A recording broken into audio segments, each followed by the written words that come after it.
Innal hamdalillah nahmaduhu wa nasta'inuhu man yahdihillahu fala mudhillalah wa man yudlilhu fala hadiyalah. Wa asyhadu an la ilaha illallah wahdahu la syarikalah wa asyhadu anna Muhammadan abduhu wa rasuluh. Amma ba'du. Muslimin muslimat yang dirahmati Allah sekalian. Saya pada malam ini telah ditugaskan, diamanahkan untuk menggantikan Ustaz Ahmad Fatih. Ya.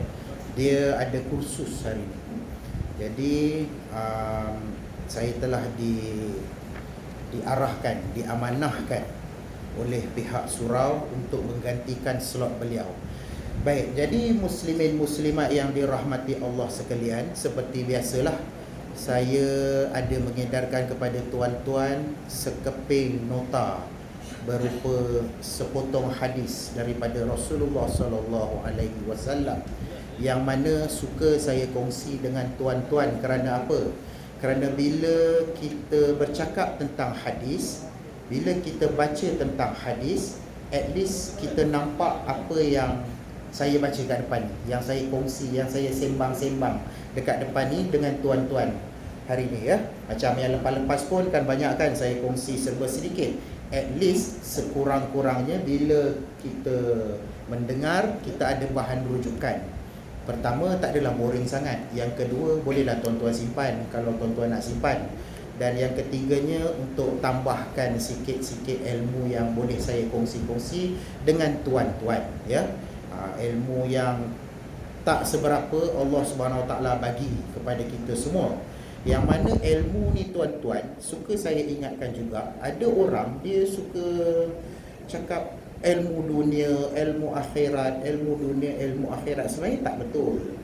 Tak berapa tepat lah, bukan tak betul. Tak ada istilah ilmu dunia ataupun ilmu akhirat. Ada yang kata, untunglah kau belajar dekat Mesir, kau belajar dekat ni sekolah agama kan, ilmu akhirat. Kau sekolah medik, kau sekolah engineering, ilmu dunia. Tak ada tuan-tuan sebenarnya.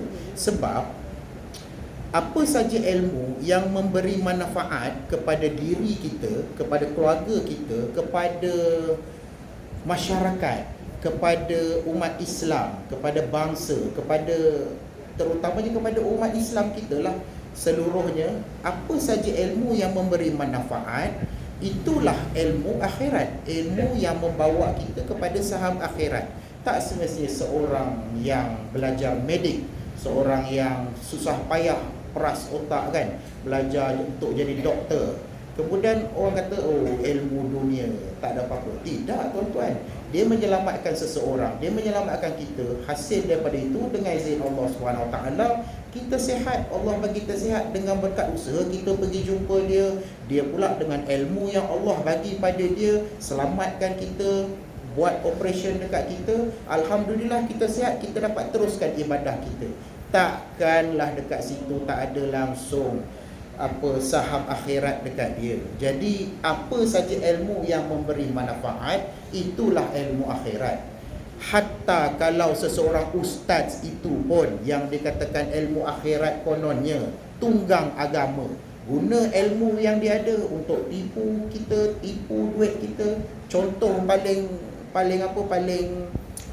masyhur sekali, air jampi, air yang dikatakan ada khasiat sekian-sekian untuk meraih keuntungan.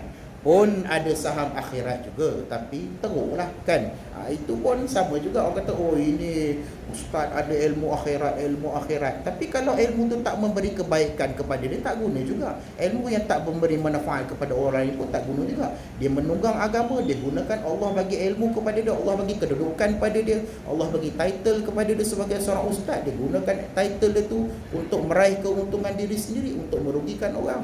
Dia buat package umrah mahal-mahal, katanya oh ini jadilah saya punya ni, saya jadi mutawif tuan-tuan, nanti hotel tuan-tuan 50 meter, 100 meter je daripada Mekah kan.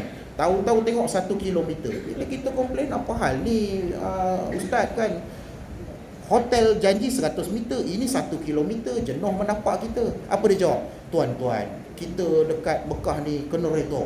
dengan ujian Allah SWT. Ujian satu hal, kau menipu dia ni satu hal, itu kena jawab satu hal. Betul tak tuan-tuan kan?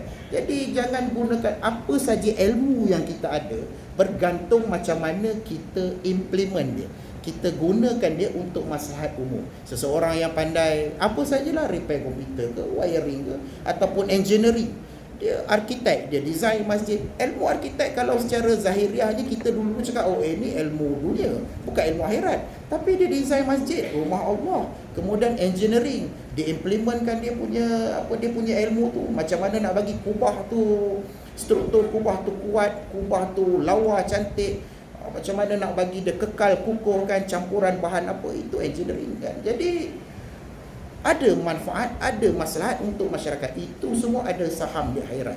Berbanding dengan orang yang belajar agama tapi memanipulasikan agama, dikatakan ilmu akhirat. Tak betul tuan-tuan. Jadi there is no such thing. Tak ada ilmu dunia, tak ada ilmu akhirat. Mana-mana ilmu yang dapat memberi manfaat kepada kita, itulah ilmu yang diberkati, yang diridai Allah Subhanahu Wa Taala, membawa kita kepada saham akhirat. Baik, jadi malam ni saya nak kongsi sikit dengan tuan-tuan serba sedikit tentang hadis yang saya tunjukkan tu, hadis nombor 921. Saya tak ada masa nak menaik sebab ni bidang terjun kan, secara tak adalah secara tiba-tiba, tapi tak menyempat lah. Biasanya saya akan type, saya akan tulis elok-elok. Cuma ni saya putus take daripada buku saya. Saya ambil daripada kitab Riyadhus Shalihin, kitab yang sangat popular karangan Imam An-Nawawi rahimatullah alaih ya. Jadi dalam kitab Imam An-Nawawi ni, Riyadhus Shalihin ni, hadis nombor, saya pilih nombor hadis 921. Hadis yang diriwayatkan oleh Ummu Salamah. InsyaAllah kita akan syarah sikit-sikit hadis ni. Penting tak syarah hadis ni tuan-tuan? Penting. Kadang-kadang kita melihat satu hadis tu tanpa konteks. Kita melihat satu hadis secara literal, menyebabkan kita salah faham terhadap satu-satu hadis tu. Sebab tu penting ilmu hadis. Ilmu hadis dia ada banyak kan, Ustaz Wan Adam selalu beritahu kan, ilmu hadis dia ada banyak cabang. Salah satu cabang ilmu hadis ni syarah tentang hadis tu, yang menceritakan tentang konteks hadis tu macam mana, asbabul wurud hadis tu macam mana, sebab-sebab munculnya hadis tu. Sebab kadang-kadang bila kita salah tafsir, kita membaca hadis secara literal, kita akan nampak makna yang berlawanan dengan apa yang dia nak cuba sampaikan sebenarnya. Sebab itu kita kena ada syarah hadis. Saya sangat mengesyorkan pihak surau, kalau boleh, kalau ada bajet, belilah kitab syarah kepada Riyadhus Shalihin. Sebab Riyadhus Shalihin dia punya hadis pun tak banyak, 1000 lebih dia. Jadi setiap hadis tu dia ada syarah, tak kisahlah dalam bahasa Inggeris ke, dalam bahasa Melayu ke, tak kisah, dua-dua bahasa pun tak apa, supaya para jemaah boleh, untuk kalau ada waktu maghrib dan isyak kan, bolehlah kita saja-saja tengok-tengok seperti yang saya punya ni lah ni. Ini syarah Riyadhus Shalihin ya tuan-tuan. Dia semuanya ada 6 jilid dalam 380 satu set.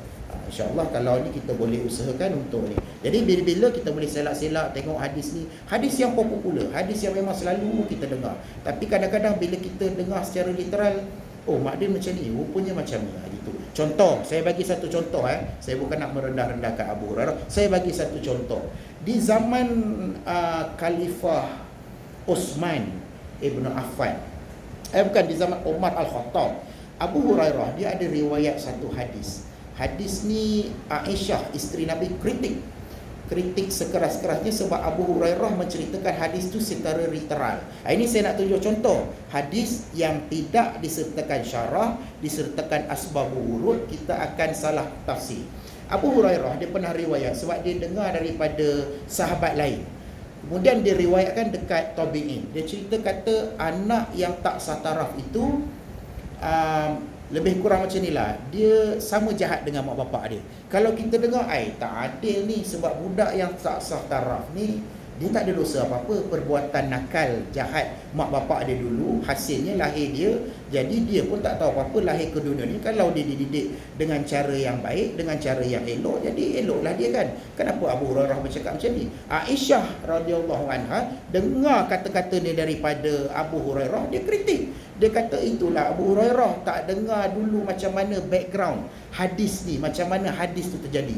Jadi Aisyah cerita balik, ada hadis lain yang dia backup untuk menguat apa, untuk bukan nak lawan lah, untuk memperbetulkan hadis daripada Abu Hurairah ni tadi. Jadi Aisyah kata apa? Aisyah kata ceritanya satu hari ada seorang pemuda ni, dia ni jahat. Dia buat jahat kepada Nabi, memang jahat sungguh dia. Jadi sahabat-sahabat bagi tahulah, ya Rasulullah, dia tu mak bapak dia pun sebenarnya dia tu hasil daripada hubungan luar nikah dengan mak bapak dia. Dalam konteks itu, jadi Nabi kata dalam konteks itu, pada waktu itu sahaja, cerita itu sahaja.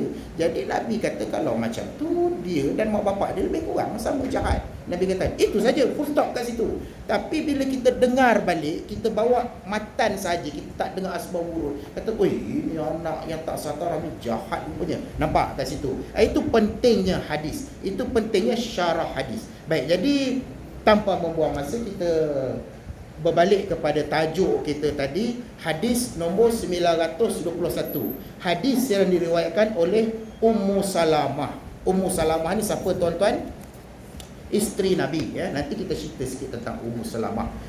Jadi Ummu Salamah dia kata wa anha qalat. Hadis ni dah potong habis daripada perawi-perawi dia semua, dia potong, dia ambil part Ummu Salamah saja.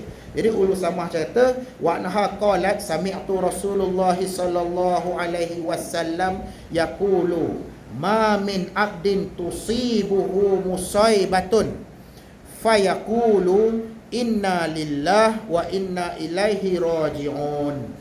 Allahumma ujurni fi musibati wa akhluf li khairan minha illa ajarahu Allah ta'ala fi musibatihi wa akhlafa lahu khairan minha.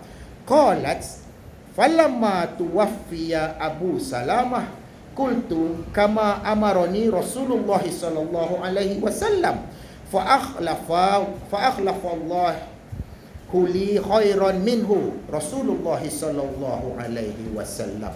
Hadis sahih riwayat Imam Muslim. Baik, hadis ni Ummu Salamah cerita secara ringkasnya. Dia kata Ummu Salamah menutur, aku pernah mendengar Rasulullah sallallahu alaihi wasallam bersabda, tidak ada seorang hamba pun yang ditimpa musibah lalu dia mengucapkan inna lillah wa inna ilaihi raji'un, sesungguhnya kami hanya milik Allah dan akan kembali kepadanya. Ya Allah, ini doa, ya. Ya Allah, berikan pahala kepadaku melalui musibah ini dan berikan ganti kepadaku yang lebih baik daripadanya. Yang part berikanlah ganti kepadaku yang lebih baik daripada ini part Ummu Salamah. Baik, melainkan Allah Ta'ala akan memberi pahala kepadanya melalui musibah tersebut serta memberi ganti yang lebih baik daripadanya. Ummu Salamah radhiyallahu anha melanjutkan ceritanya dalam hadis ni tadilah.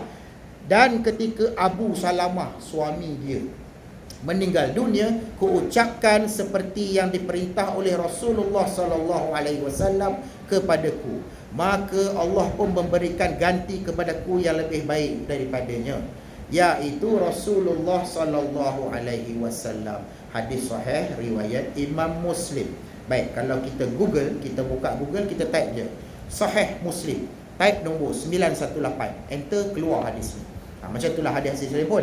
Sahih Bukhari nombor 1142. Tekan je, nanti akan keluar hadis mana-mana beserta dengan makna. Syarah tak ada. Baik, jadi siapa Ummu Salamah ni? Ummu Salamah ni tuan-tuan, dia isteri Nabi. Isteri Nabi ada ramai. Siapa isteri Nabi? Isteri Nabi yang pertama, yang paling popular sekali, Khadijah lah. Khadijah binti Khuwailid. Kemudian yang kedua, Saudah binti Zam'ah. Yang ketiga, Aisyah binti Abu Bakar. Yang keempat, Hafsah binti Umar Al-Khattab, anak Umar. Kemudian Ummu Masakin, iaitu Zainab binti Khuzaimah. Kemudian Ummu Salamah yang keenam. Ni subjek yang kita nak cerita hari ni, Ummu Salamah. Selepas tu Zainab binti Jahsy. yakni janda kepada Zaid bin Harisah. Saya pernah cerita siri-siri isteri Nabi SAW masa tazkirah subuh. Kan saya cerita hari ni siapa, esok siapa, esok siapa, esok siapa, background pasal dia, macam mana Nabi boleh kahwin dengan dia, ada lengkap saya cerita kan. Lama dah lah benda tu. Kemudian Juwairah binti Al-Haris, kemudian Ummu Habibah, yakni Ramlah binti Abi Sufyan. Dia ada cerita juga pasal dia ni. Saya pernah cerita dulu asbabun nuzul surah-surah yang turun pasal dia. Kemudian Safiyah binti Huyai, kemudian Maimunah binti Al-Haris, kemudian Raihanah binti Zaid, dan last sekali Maryah Al-Qibtiyah, yang mana Nabi ada anak dengan dia ni kan.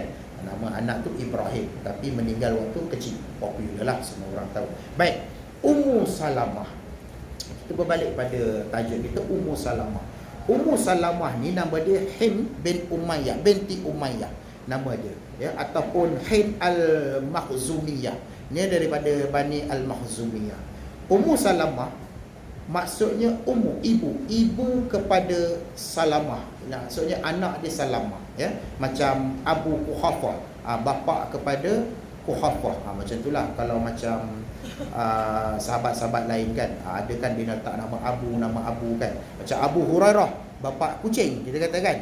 Itu sebab Nabi yang gelarkan dia. Abu Turab, siapa yang gelarkan Abu Turab? Nabi SAW kepada Ali kan, bapa tanah. Tapi Ali suka. Jadi Ummu Salamah nama dia Hind binti Umayyah. Jadi bapa dia Abu Umayyah Al-Mughirah ni bangsawan daripada keluarga Al-Mughirah. Mak dia nama Atikah binti Amir Ibn Rabi'ah. First suami dia Abu Salamah. Suami pertama dia Abu Salamah, nama dia Abdullah bin Abu Al-Asad. Mak kepada suami dia ni, mak kepada Abu Salamah ni, nama dia Barrah binti Abdul Muttalib. Siapa Barrah binti Abdul Muttalib? Anak siapa? Anak Datuk Nabi Abdul Muttalib. Datuk Nabi ada anak makcik Nabi lah. Maksudnya Barrah binti Abdul Muttalib ni makcik Nabi. Barrah kahwin dengan Abdullah bin Asad ni tadi, dapat Abu Salamah. Jadi Abu Salamah ni dia ni laki Ummu Salamah ni, yakni Abu Salamah ni sepupu Nabi, ya. Jadi kat situ.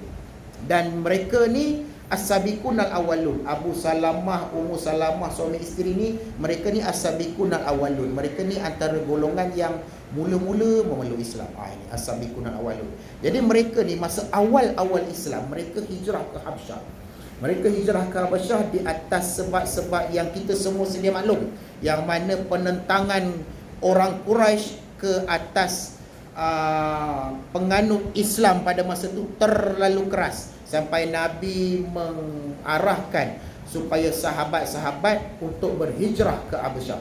Tapi dia berhijrah tu sekejap je. Kemudian mereka patah balik ke Madinah, ke Mekah, disebabkan mereka terima berita palsu. Nampak tuan-tuan? Berita palsu bukan hari ni je ada. Dulu pun dah ada. Sebab tu tuan-tuan diingatkan, tak pasti jangan kongsi.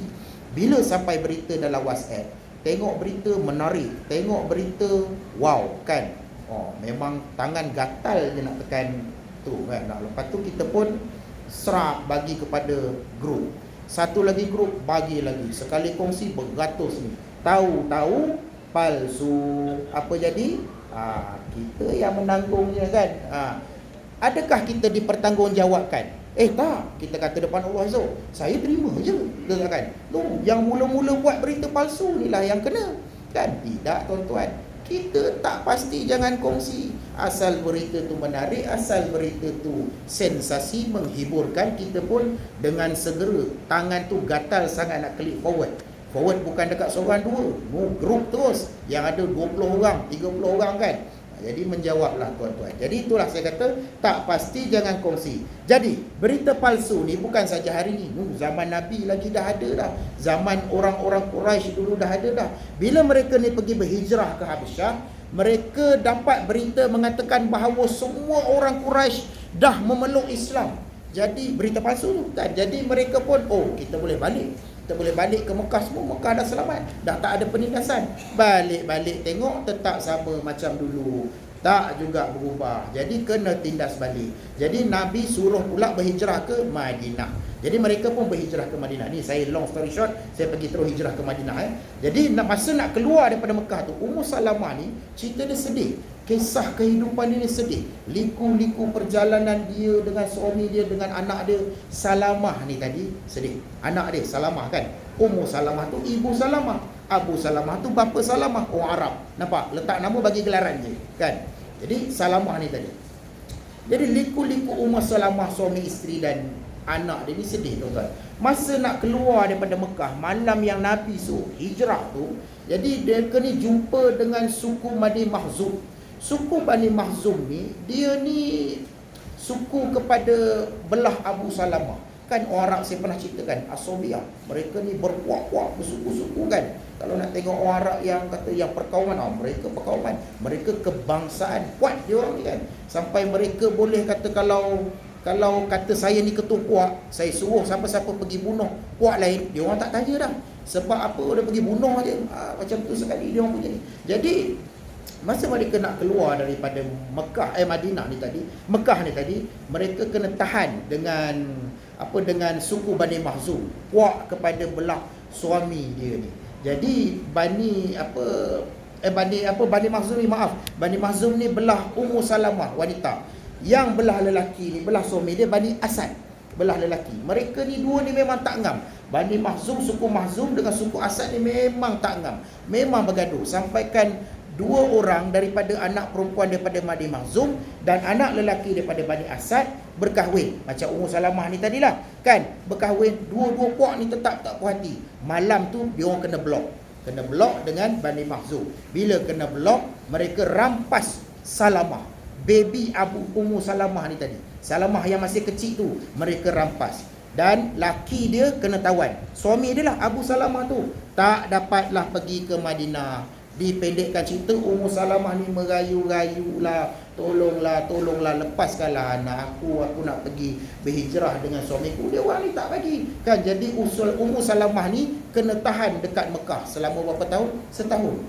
Yang boleh berhijrah ke Madinah cuma suami dia saja, Abu Salamah. Ummu Salamah tak dapat pergi berhijrah. Setahun kena blok. Dan anak dia kena tahan dengan Bani ni tadi ni, Bani Asad ni tadi, setahun. Tuan-tuan, bayangkan baby kecil kena tahan setahun. Sian, macam mana kita rasa kan? Anak kita baru dapat, kita belai, sayang, lepas tu kena rampas. Kita tahu baby tu kat mana, tapi tak dibenarkan untuk ambil, tak dibenarkan untuk jenguk. Apa rasa ni? Inilah yang terjadi kepada Ummu Salamah. Suami pula jauh, dekat Madinah sana. Aku ni sangkut dekat Mekah gitu.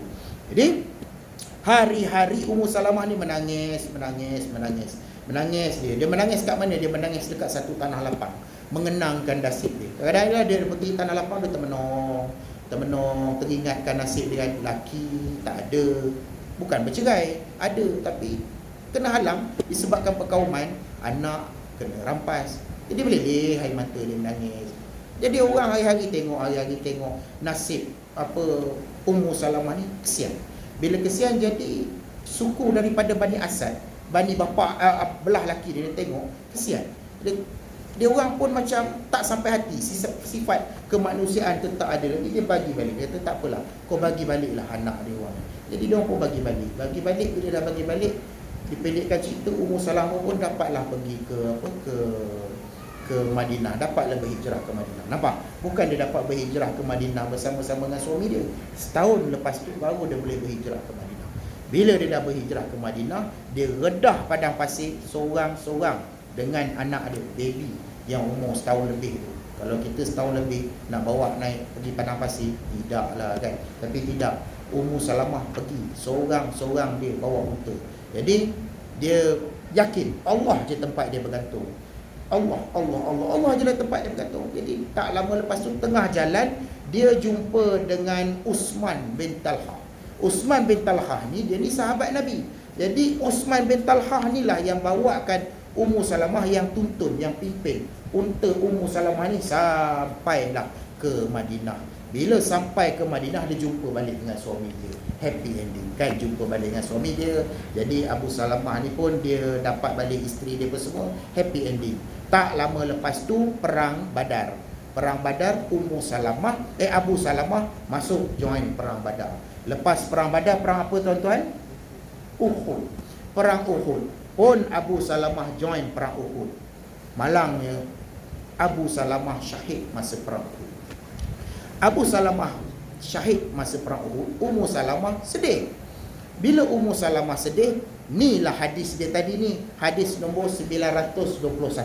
Dia cerita balik bila dia jadi sesuatu yang menimpa diri kita, hal-hal kesedihan, ya, hal-hal yang tak diduga, sama ada sakit ke apa ke, kecelakaan ke apa ke yang terjadi pada diri kita. Nabi ajar aku, Nabi kata selalu sebut inna lillah wa inna ilaihi raji'un. Itu yang kita kena bawa hari ni. Kita kena sebut bila dengar apa-apa, bukan orang meninggal je. Kan kita hari ni bila dengar orang sakit, kita takut-takut pula nak sebut innalillah. Sebab orang kata, kau ni dia tak meninggal lagi lah. Nampak? Tidak tuan-tuan. Apa saja musibah yang melanda, Nabi ajar kita inna lillah wa inna ilaihi raji'un. Saya pernah kena dulu. Bila kita kadang-kadang tu tak terfikir pun, dia ni jatuh sakit lah, sebut inna lillah wa inna ilaihi raji'un kan. Kau ni kurang hajar, orang tu belum mati lagi. Nampak? Terlupa. Bukan semua orang reti. Jadi kita kena didik umat daripada jahil. Dia bila jahil, dia datang satu persepsi yang boleh cari gaduh kan. Kena orang tu tak betul, kau ni dia kerja nak bergaduh je. Baik, jadi dalam hadis ni tadi kan diceritakan juga, selain daripada inna lillah wa inna ilaihi raji'un, Ummu Salamah cerita Allahumma ujurni fi musibati. Dia katakan wa akhluf li khairan minha. Dekat wa akhluf li khairan minha ni yang Nabi ajar. Sebab Ummu Salamah kematian suami dia syahid dekat medan Uhud. Jadi Nabi ajar doa supaya Allah bagi ganti yang lebih hebat daripada suami kau ni. Ummu Salamah ni dia fikir kan. Dia kata tak ada dah seumur hidup aku boleh jumpa lelaki yang sebaik suami aku ni, yang sehebat suami aku ni, yang sesabar suami aku ni. Setahun tuan-tuan Mekah Madinah tak kahwin lain pun. Kalau kita kan pantang. Itu tuan-tuan, aku tak fikir tak ada dah orang yang lebih baik daripada suami aku ni kan. Jadi tapi Nabi yang ajar. Nabi kata doa supaya Allah ganti yang lebih baik. Dan hadis ni juga menjadi kontroversi tuan-tuan. Menjadi kontroversi kepada para orientalis barat untuk mengattack peribadi Nabi kita SAW. Tak apa, itu saya tinggal kemudian. Kalau ada masa saya syarahkan. Baik, jadi selepas daripada tu, tak lama lepas tu ada orang masuk Minang. Siapa yang masuk Minang? Ummu Salamah. Abu Bakar As-Siddiq. Abu Bakar As-Siddiq, hebat. Abu Bakar bukan calang-calang, bukan kecil-kecil anak. Kan sahabat besar. Kan? Sahabat yang As-Siddiq, memang besar Abu Bakar. Tapi Ummu Salamah reject, tak mau. Betul. Jadi Ummu Salamah dia sebenarnya tak bersedia lagi untuk menghadapi alam kekeluargaan lah kan. Kemudian datang pula seorang lagi sahabat besar, Umar Al-Khattab, masuk meminang Ummu Salamah ni.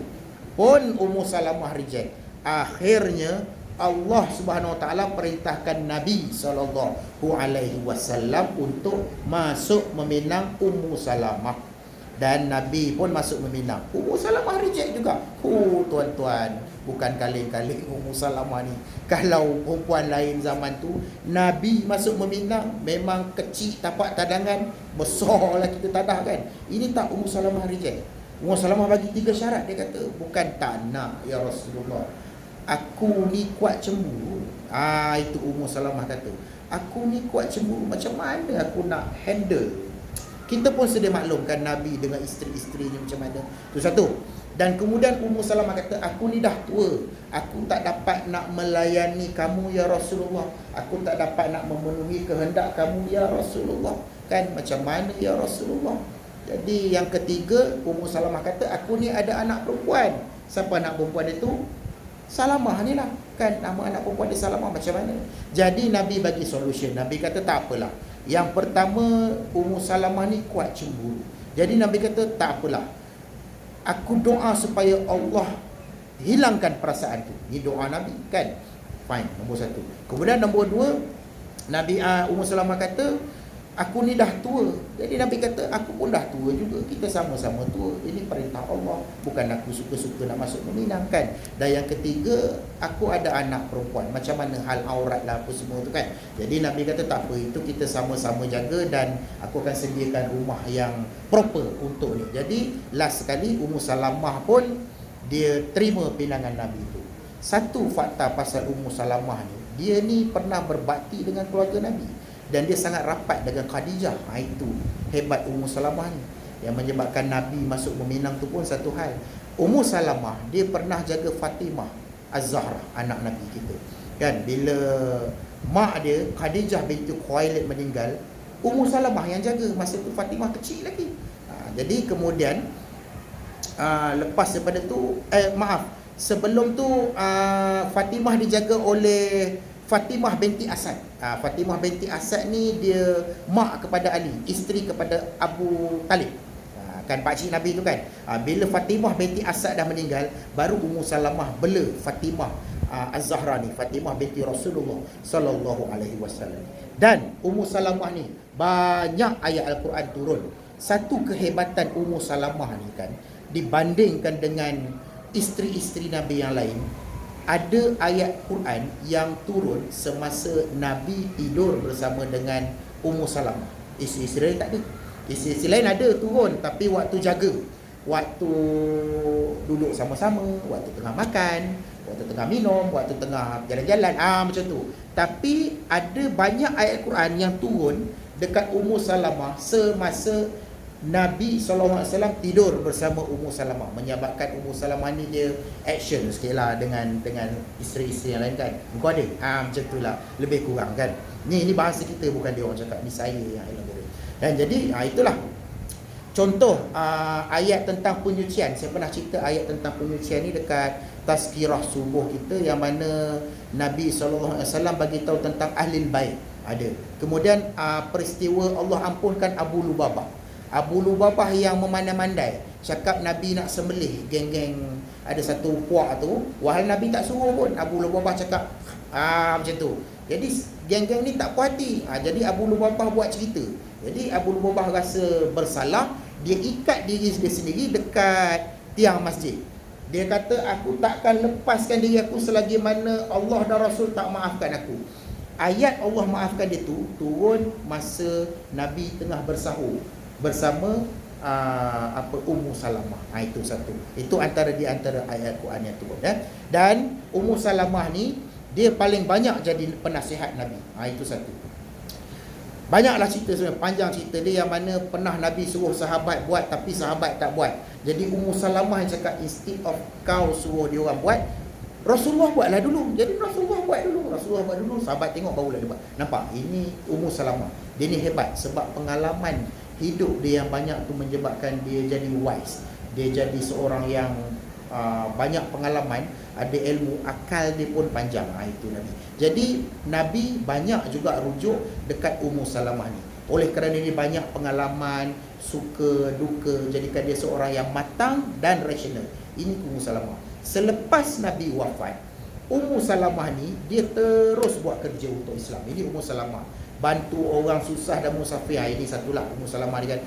Dia kehebatan dia, apa-apa hal pun orang susah, orang musafir, memang dia suka bantu. Selepas Nabi wafat lepas tu.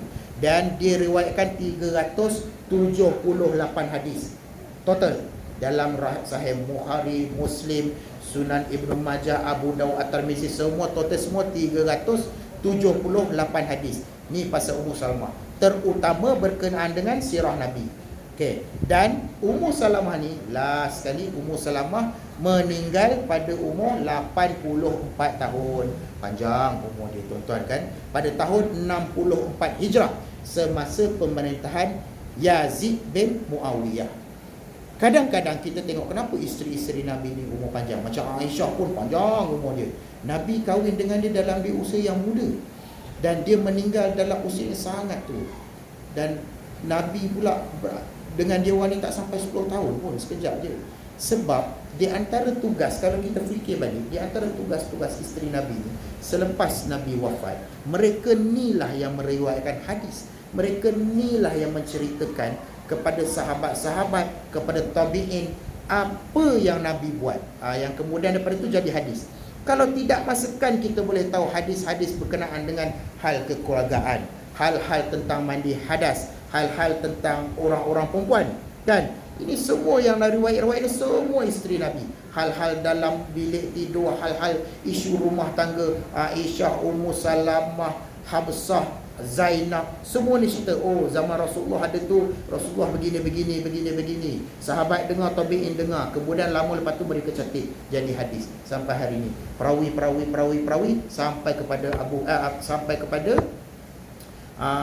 itu Al-Bukhari, Imam Muslim, At-Tirmizi, Ad-Darimi, Abu Dawud, mereka catat dan sampai kepada kita hari ini. Itulah hadis, tuan-tuan. Baik, habis tentang Ummu Salamah. Jadi apa yang nak diceritakan tentang hadis ni tadi? Sikit kan? Dan nak isyarat kan? Sikit. Apa yang hadis ni nak cerita tadi? Yang pertama, seseorang Muslim tu jika ditimpa satu musibah, maka dia akan memanjatkan pujian kepada Allah. Macam-macam mana pun kita puji Allah Subhanahu Wa Taala. Dan seraya mengucapkan innalillah wa inna ilaihi rajiun. Jadi orang mukmin macam-macam mana pun akan meminta ganti daripada Allah yang Maha Suci lagi Maha Tinggi. Jadi dalam konteks Ummu Salamah tadi ni, dalam konteks hadis ni tadi yang saya ceritakan tadi, Ummu Salamah Nabi ajar Allah Nabi kata minta ganti yang lebih baik sebab dia kehilangan suami dia. Kan saya dah ceritakan asbabul wurud hadis ni. Jadi samalah macam kita pun. Kalau kita ditimpa satu musibah, kalau kita kehilangan sesuatu sekalipun, innalillah wa inna ilaihi rajiun, minta Allah ganti yang lebih baik. Kalau kita dapat satu-satu pun, alhamdulillah. Yang innalillah pula kan. Jadi alhamdulillah, minta Allah bagi yang lebih baik daripada itu lagi lepas ni. Itulah konsep bersyukur. Bila bersyukur, tuan-tuan, Allah tambah nikmat orang yang bersyukur. Dan innalillah wa inna ilaihi rajiun ni macam saya statekan tadi, macam yang saya cakap tadi, bukan termaktub hanya untuk orang yang meninggal sahaja. Yang mana kita hari ni orang Melayu bila dengar innalillah meninggal. Dan apa lagi yang kita dengar bila orang meninggal kan?